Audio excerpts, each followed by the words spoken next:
¿Cómo están ustedes? Muy buen día, un gusto de saludarlos. ¿Puede Chile depender de sus industrias tradicionales y transformarse en un polo mundial de innovación?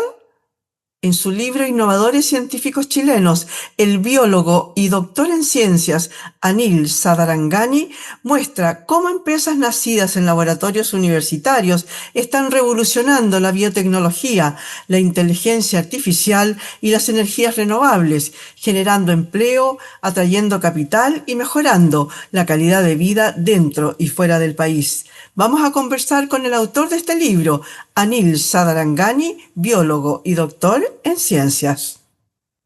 ¿Cómo estás tú? Muy buen día, un gusto saludarte. Hola Miriam, muchas gracias por la invitación, muchas gracias por ayudarme a divulgar este libro. Oye, es que es muy interesante, interesante el tema y además muy entretenido como está incluso narrado cada una de las de estas polo, ¿cómo poder decirlo? Polo talentos, ¿no? En las que han aparecido estas industrias tan innovadoras en Chile, por lo menos algunas destacadas, ¿no? Cuéntame, tú al comienzo del libro hablas de, por ejemplo, que en Chile hay en general industrias poco innovadoras. ¿Hay talento en Chile? ¿Ahí están los insumos, la tecnología para realmente realizar procesos innovadores? Sí, de todas maneras, yo creo que Chile es un país que tiene mucho talento y específicamente mucho talento científico. Nuestros alumnos de las universidades se forman muy bien, compiten a primer nivel me tocó estar afuera en Estados Unidos y el nivel que teníamos a nivel de ciencia era bastante similar al que tenía en Estados Unidos o en Europa. Así que por ese lado diríamos que nos forman muy bien como científicos, pero una de las cosas que seguramente vamos a traer a la conversación tiene que ver más con qué es lo que nos falta, ¿cierto? ¿Cuáles son las brechas?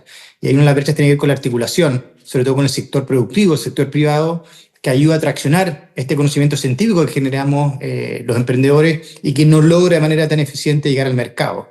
Un poco para recordarnos innovaciones cuando un proceso, un servicio llega finalmente al mercado y alguien paga por ello. Y en Chile tenemos buenos inventos, buenas ideas, pero nos cuentan que esos inventos lleguen finalmente al mercado y tengan este beneficio social o económico. Oye, ¿y por qué cuesta? ¿Hay poco apoyo solamente Mm. las universidades y no todas las universidades? A lo mejor tienen la plata o tienen los proyectos armados como para acompañar estas innovaciones. Sí, a ver, yo creo que hay varios factores. Uno de ellos tiene que ver específicamente con la articulación. Los proyectos de base científica son proyectos que tienen mucha duración, es de larga duración el desarrollo que hay que hacerse, la investigación toma años y años, ¿cierto? Entonces, quien está financiando ese proyecto tiene que ser principalmente políticas de Estado. Nosotros tenemos en Chile lo que se llaman políticas de gobierno, que cada 4 años, siendo derecha e izquierda, de arriba a abajo, nos cambian y cambian un poco las políticas. Entonces tenemos que tener, ojalá, políticas que sean de más largo plazo, porque este tipo de proyectos requieren esa inversión en el largo plazo. Lo segundo es la articulación con el sector privado, que las empresas estén dispuestas a invertir en el talento chileno. Nos pasa usualmente, Miriam, que las empresas en Chile lo que hacen es comprar tecnología de afuera, importamos tecnología. Pero somos bien malos para tener esa paciencia para co-desarrollar soluciones que generen un impacto positivo en el país. Y lo último es, yo creo, querernos un poquito más el cuento. Los chilenos tenemos esta mentalidad a lo mejor de querer crecer poco dentro del país, dentro de la región metropolitana, apenas salimos de Santiago. Entonces, saber que los emprendedores de Argentina, de Israel, de Estados Unidos saben que el mercado es el mundo, o sea, hay que salir a comerse el mundo. Entonces, creerse un poquito más el cuento, creo que esto ha ido cambiando las nuevas generaciones, y en algunos casos del libro lo mencionan, de cómo efectivamente uno tiene que nacer con el proyecto de comerse el mundo, y si esto se da, es mucho más fácil después de dar esa transición y ese paso hacia adelante, va a ser mucho más global. Anil, a ver, yo trabajé hace muchos años en una universidad que estaba empezando recién con un laboratorio, con una tecnología que se llamaba Cell for Cells. Y resulta que tú es uno de los que tú mencionas en el libro, ¿no? Como una empresa exitosa, que en ese momento estaba empezando, yo tuve ocasión de ir a grabar incluso un tipo de proceso, me hicieron vestirme como astronauta y participé, digamos, y pude ver en qué se estaba investigando. Yo te estoy hablando de hace por lo menos 14 años. Entonces, en realidad ahora recién a lo mejor se están viendo los frutos, ¿no? Esto que dices tú que es de largo aliento y nuestros proyectos acá, con suerte, los apoyan durante 2 años o 4 años y después se quedan ahí esperando que, cruzando los dedos, que a lo mejor los puedan ayudar para continuar. Hoy día esas políticas públicas están un poco mejor, un poco más desarrolladas. ¿Y cómo estamos con respecto de la comunidad extranjera? A ver, yo creo que de todas maneras hay una evolución positiva. Tenemos proyectos y tipos de instrumentos que le llaman, que son de más larga duración. Tenemos proyectos de 5 años, 10 años que ayudan sobre todo a este tipo de industria. Tenemos un ente como es la Corfo, que ha sido fundamental, yo creo, en esta transformación, que independiente de los cambios de gobierno ha mantenido ciertas líneas. Cada gobierno le pone su acento, pero de alguna manera digo que las líneas se mantienen y ha permitido darle una continuidad que es necesaria para este tipo de emprendimiento de base científica. Obviamente falta articulación y una última patita, y creo que es muy relevante, es cómo hacemos para incentivar nuevamente al sector privado. O sea, acá los inversionistas que están acostumbrados a invertir en ladrillos, en edificios, en sector inmobiliario, cómo se empiezan a invertir en este tipo de tecnologías más de base científica. Nos pasó con Otco, no tuvimos ningún inversionista chileno metido en esta gran empresa, que ya está en la bolsa en Estados Unidos. Entonces, ¿cómo hacemos para que eso ojalá no se repita y tengamos la primera inversión, que es la que suele ocurrir con los amigos, con las familias, con los cercanos, sea de inversionistas chilenos que poco apuesten por esto? He visto que este sistema está mucho más dinámico, están creyendo un poco más, porque ha sido un proceso, Miriam, de educación. El científico tiene que salirse de la caja y explicar un lenguaje simple, que es un poco lo que trata de hacer el libro, qué es lo que está haciendo. Y el inversionista tiene que salirse un poco de su caja y sus ventas estimadas, porque estos emprendimientos usualmente ni siquiera están en venta, están en investigación. Entonces, entender que hay un proceso de investigación, cuando esos dos lenguajes empiezan a comunicarse y se tiendan esos puentes, va a ser obviamente mucho más fácil de poder un poco generar esas confianzas para poder permitir la inversión y aceleración del emprendimiento de base científica.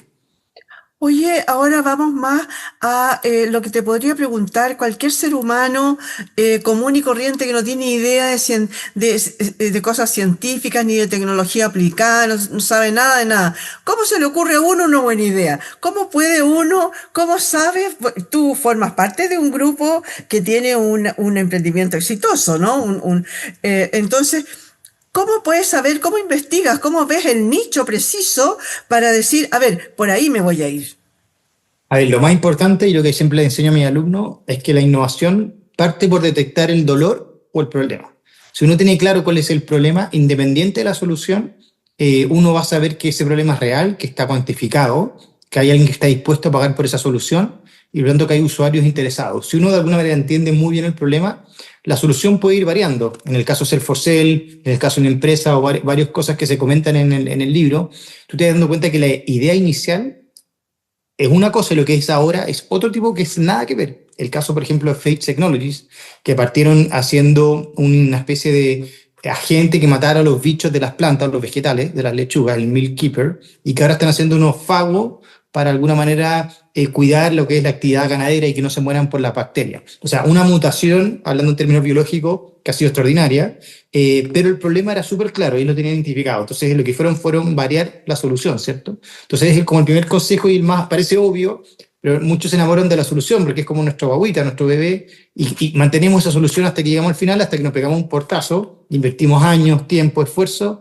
y vemos que efectivamente no había un gran problema detrás. Entonces, obviamente nadie está dispuesto a comprarlo o pagar por ello. Así que la gran recomendación es foco en el problema. Oye, uno de las empresas exitosas que aparecen ahí es Levita Magnetics. A mí me ¿Mm? interesó por el tema de, bueno, hay varios con respecto a la biotecnología. Parece ser que hoy día está como, no sé si llamarle de moda, pero parece que La, la- se está la nueva investigando. tecnología emergente. Sí, se está investigando muchísimo, ¿no? En distintos ¿Mm? niveles y en distintos tipos de cosas, en tratamientos, en esto de la robótica, digamos, para hacer operaciones, etcétera. Hay varias investigaciones ahí. Coméntame un poquito de qué se trata Levita Magnetics.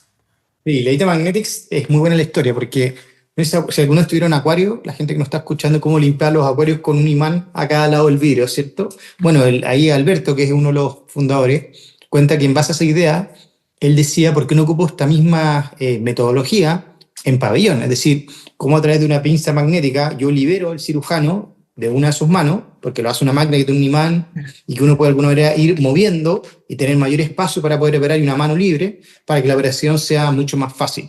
Y él parte con esta idea Y ha sido tan exitoso, y por eso de alguna manera entró dentro de de los capítulos del libro, porque él incluso llegó a que la FDA, que es la agencia regulatoria a nivel de Estados Unidos, que es la más grande de todas, le abrió una categoría nueva de cirugía magnética. O sea, es extraordinario lo que él ha logrado hacer en ese sentido. De que un chileno llegue a Estados Unidos, se le arme una categoría específica dentro de la FDA, y eso ha permitido que él logre ya incluso comercializar su tecnología y todo lo que ha generado en los últimos años. Bueno, en ese sentido hay varias que ya se han comercializado, o sea, las que tú pones acá, tengo entendido que todas, ¿no? Correcto. De hecho, por ejemplo, las Crystal Lagoons, por ejemplo, se están haciendo en todas partes del mundo. Toda parte del mundo. Sí, uno de los criterios que elegí, porque todo el mundo me pregunta, ¿por qué estos 10 casos y no otros? Bueno, primero porque estos 10 casos son exitosos porque cumplen, yo creo que la condición específica de que están en comercialización, Claro. o por lo menos en fase clínica 2, o sea, ya se están validando en pacientes. Y eso para mí fue relevante a la hora de seleccionar casos. Y me encanta lo que se ha generado, que mucha gente me ha dicho, oye, ¿por qué no está esta empresa o esta otra empresa? Fantástico, vamos a una versión 2.0 Claro. y ojalá Sí. podamos escribir más casos, porque a mí lo que me motivó, esto parte, miran, como un ejercicio académico. Cuando yo lidero el Magíster de Innovación, veo que todos los casos que utilizamos los profesores son casos de Harvard, casos de Estados Unidos, de Europa, y no hay nada documentado de casos latinoamericanos, mucho menos chilenos. Entonces parto con mi empresa, parto con Self4Sale, la cual soy muy cercano, parto con otras empresas que conocía, y la empiezo a escribir como casos de negocio, ¿cierto? Para que los alumnos de alguna manera pudieran trabajar con casos reales chilenos. Después dije, oye, sé que esto podría ser fácilmente comunicado si le bajo un poco el lenguaje y lo logro comunicar de una manera simple la ciencia, cosa que cualquier persona pueda entender lo que se hace en Chile. Y ahí vi el valor de escribir un libro que sea un poco más masivo para poder llegar a hacer esta divulgación científica y poder de alguna manera dar a conocer la gran ciencia que se hace en Chile.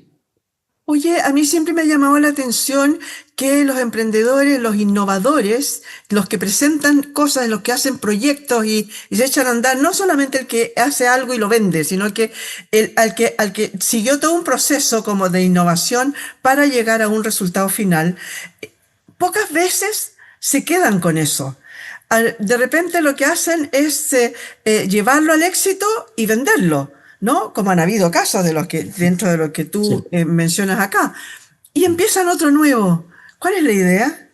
Eso yo creo que es muy bueno que pase en el ecosistema nacional, o sea, tengamos emprendedores, se llaman emprendedores exitosos o emprendedores que lo hayan hecho varias veces, multiemprendedores, porque todo el conocimiento que generaron se vuelve a reinvertir de alguna manera en un nuevo emprendimiento y se crea algo mucho más dinámico.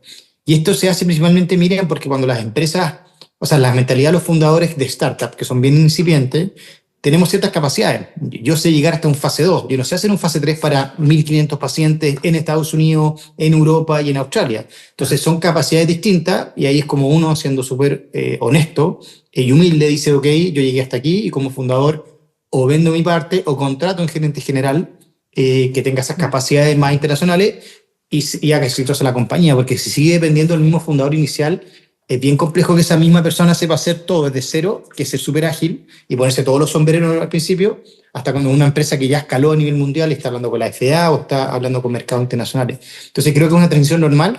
Hay que perderle el miedo al hecho de que el fundador salga en algún minuto, y es algo por eso natural, pero sí que revuelva a invertir en el ecosistema, vuelva a emprender con otra idea, y que obviamente va a ser todo mucho más rápido porque la curva de aprendizaje ya la tuvo.